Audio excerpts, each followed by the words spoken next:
And we are back with something a little bit different today because today I finally got my hands on one of my grails.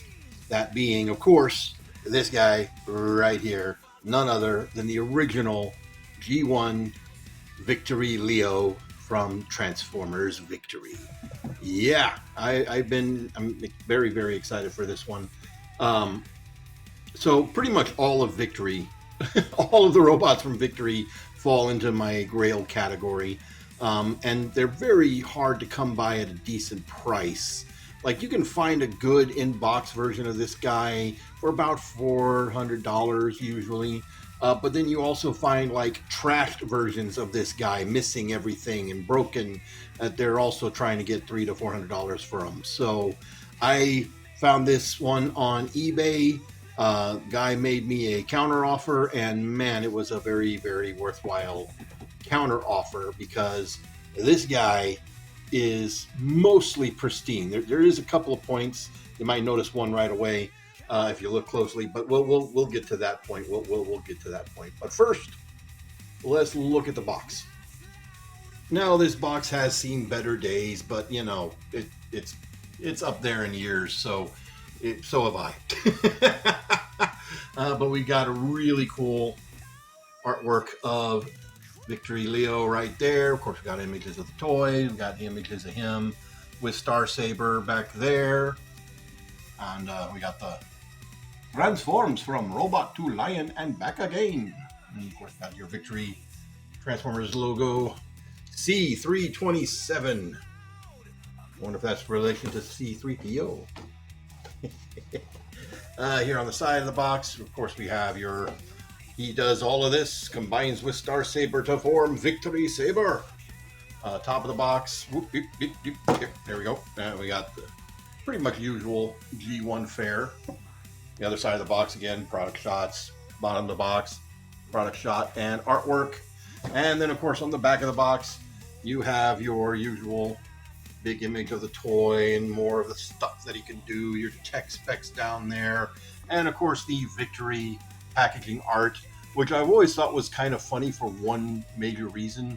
The perspective on this is a little bit weird, and so you end up with right there. So that there is, of course, Leo Kaiser, but he's been chibified.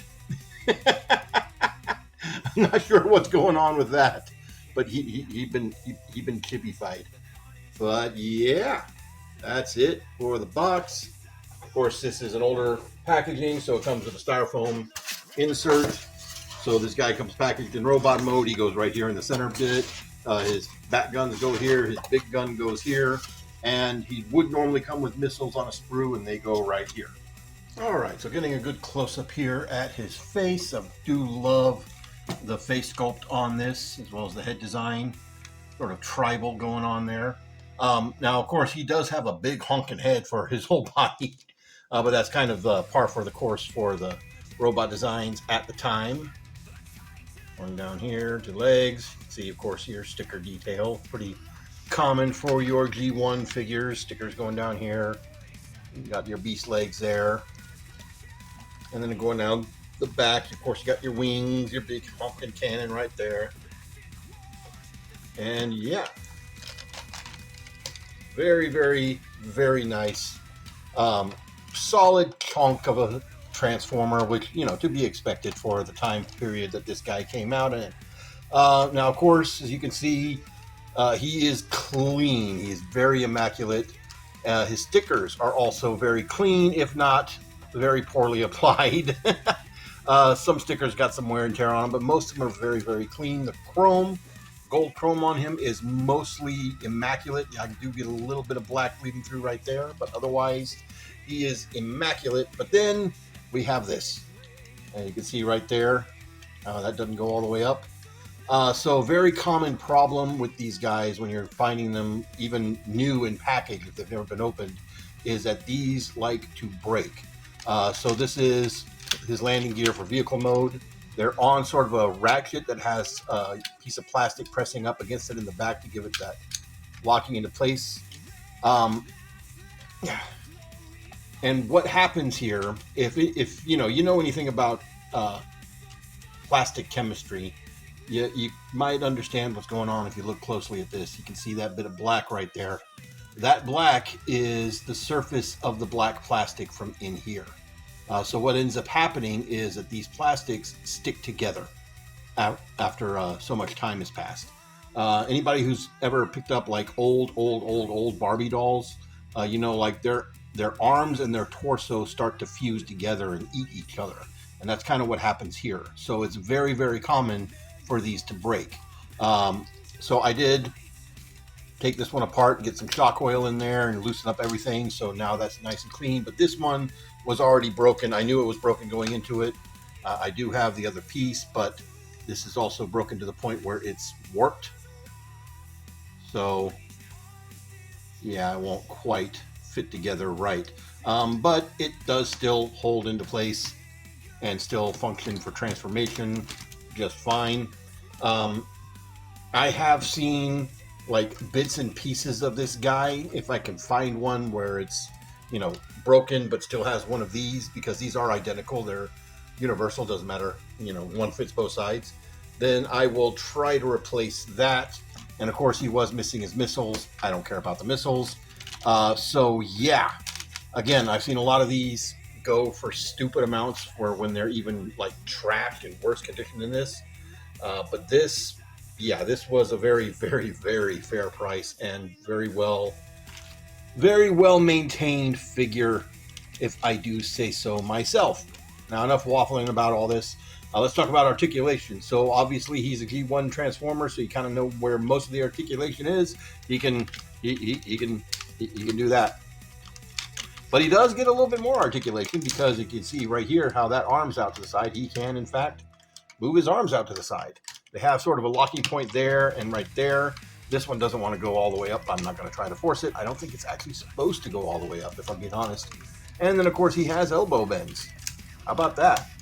And then for robot mode, that's pretty much it. I mean, you can wiggle his wings and you can wiggle his horns. It's the thing you could do. But yeah, now for comparison, we're going to stand him right here, flatten out his wings so he gets a little bit more room here. Actually, let's take this off so we get a little bit more room here. And we're going to put him right next to his buddy, his pal, the totally 100% official, real, not at all obviously a cheap Chinese knockoff of Star Saber, or Giant. We're gonna call him Sun Subaru. So you can see about how that looks together. I mean, it's the right mold. It's a good mold, and it's the right height. There's some minor differences here and there, but there he is with Soul Calibur there. And just for some more comparisons, here he is with a modern, slightly smaller deluxe figure. I did get this in. Well, obviously you can see I got Miko riding in that, because why the heck not? And here he is with a modern, slightly larger Voyager figure. And of course we have to do a comparison with him and his HasLab recent release here. I mean, a couple of years now, but hey, there you can see how much he shrunk. I used to have the the Robot Masters one, which was an amazing figure. Sadly, I had to part with those many years ago. But yeah, there you go. Lastly, certainly not leastly, here he is with Gold Jinrai. As of course, if anybody doesn't know, these are in fact the same character. That's right, this is Power Master Optimus Prime Reborn. As you can see, he sort of shrinks, but he is about the same height if you take off the God Bomber feet. You'll see he is about, I'll just stand straight up. He is about the same height as a regular Jinrai. A little bit taller too, the shape of his head, but there you go. Now, transformation here gets about as G1 or as complicated as a G1 transformer can get. So we start off by flipping these forward here, and then he's actually got little panels right there that cover up the arms and give him the full leg movement right there. Movement, he says. I don't know what the hell I'm saying. Anyway, so we're going to come up here to his face. Got another panel right there. Flip that down. Flip these forward. Then come back here. Flip in the toesies. Rotate down the other toesies. And then there's these little yellow buttons right here. You're going to press on these. And that'll let you slide all of this together. And we're not quite done yet. You flip this piece up right there, and you take the big Hurricane cannon, and it's got a little slot right there, and you just slot that in until it locks into place. There you have Victory Leo in his Leo mode. And again, most of what you're seeing here is the same stuff you saw in robot mode. It's just all compact up now. Do like the look of the lion head here. Got an opening mouth right there. You can still wiggle the tusks if you want to do that. Then, of course, you've got the same articulation for the legs that you had in robot mode for the arms, but now you've also got this here, and you can kind of do that if you want to do that. But yeah, that's really all there is to it. I mean, it's a G1 Transformer. What do you expect? And for comparison, here he is again with Sparkle Cutlass in his vehicle mode. I'm gonna have fun with that one anyway. And another comparison, here he is once again with a modern deluxe figure in our Optimus Prime, so you can see how that scales up. Now, of course, he does have a vehicle mode. If you were to just look at the instructions on the package, you would not realize that he has an individual vehicle mode. Apparently that was just something that they did for the cartoon show. But for his individual vehicle mode, we're going to pull this off right there for right now.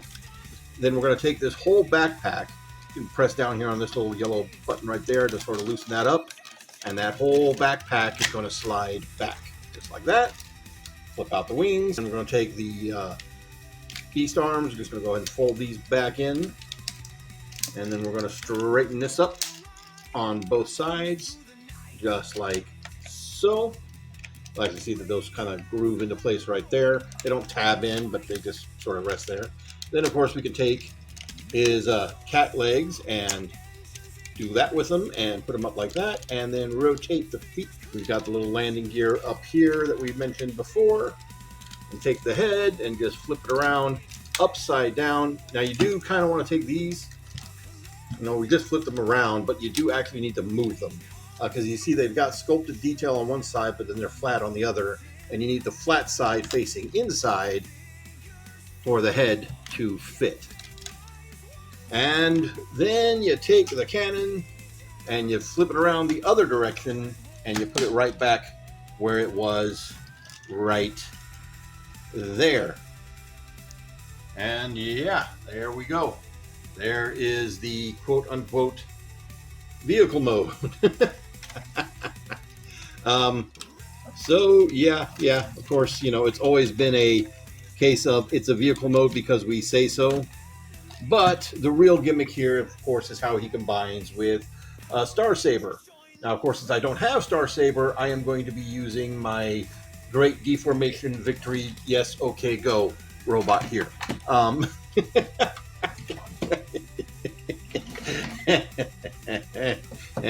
At least I think I'm funny. Anyway, so he's got these little black pieces right here on the side of the legs. These just pop out, and there's little hooks on the inside of that. Do that on both sides. And then you just sort of ram him up Star Saber's backside here as best as you can. And these hooks will plug in just like so. There we have our full, not Victory Saber vehicle mode. Our Victory Skittles. That's what we're going to call this. This more Victory Skittles. Yeah.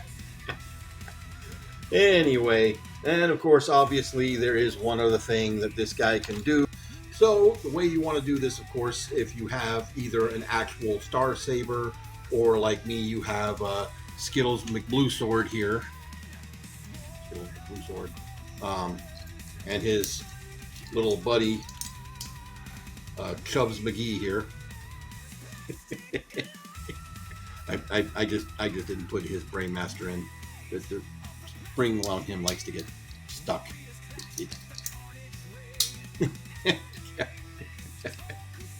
Anyway, on either of those guys, of course, you want to take the feet and rotate them in where the landing gear is sticking out.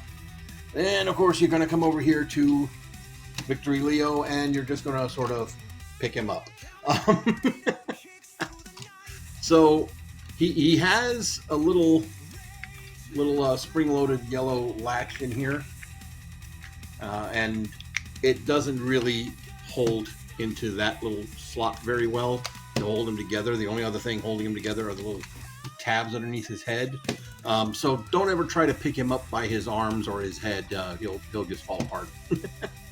Anyway, so on this piece, we're just gonna fold that head in so it's on a double hinge. You want to make sure to fold it straight on this side and then fold it in on this side, and then fold it down, and it'll just sit there like so. Then of course you do want to have this piece sticking out, and you'll lift these up by the little red armatures, and you are done with that part. Now then for this one, just again, rip him apart, flip out the feet. Then you're just going to stick these out like so. Oh, well, it kind of helps if you press the button and push that leg in. That's an important step. But yeah, so that's how it's shown, and if you can see, it still sort of tilts up a little bit, but if you turn it one click further, then it lays flat, but then you got a big hole right there. So your preference, do what you want. I like to do like that. And of course you do that on both sides. All right, then you take your back piece, and here on the back of Soup Batter here, you're going to come up here, and these little red armatures are going to hook under, over these little yellow bits right here. When you hook those up, the little clip right here is actually spring-loaded this way, and it will hook on to his butt right there, locking all of that into place. And now he's got his wing cannoned backpack. And then for his feet, there's another tab here on the legs right here on this side that allows this to flip up, and that locks into place. And that's going to go around the landing gear. And the way this is supposed to work, if you come back here, this little post is supposed to go into this slot, but on my version of this, whatever name we're at right now, that don't work. That hole's too small, so he's technically not compatible. But I mean, at the end of the day, these are stilts, so you know he can just sit on top of them. He's stable enough, and there's your fake. Oh, you got all kinds of crooked here. Your fake Victory Leo or Victory Saber, as the full combination of boots and backpack with Star Saber is known. And then of course you got this little black piece here on the gun, and you just rest that around his arm if you can get it in there, just like so. And this guy's joints are not big enough, tight enough to hold that. And once again, just for comparison,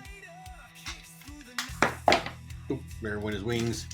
There he is, of course, with Golden Jinrai, and he is bigger. He is a much bigger boy. Much bigger boy. But yeah.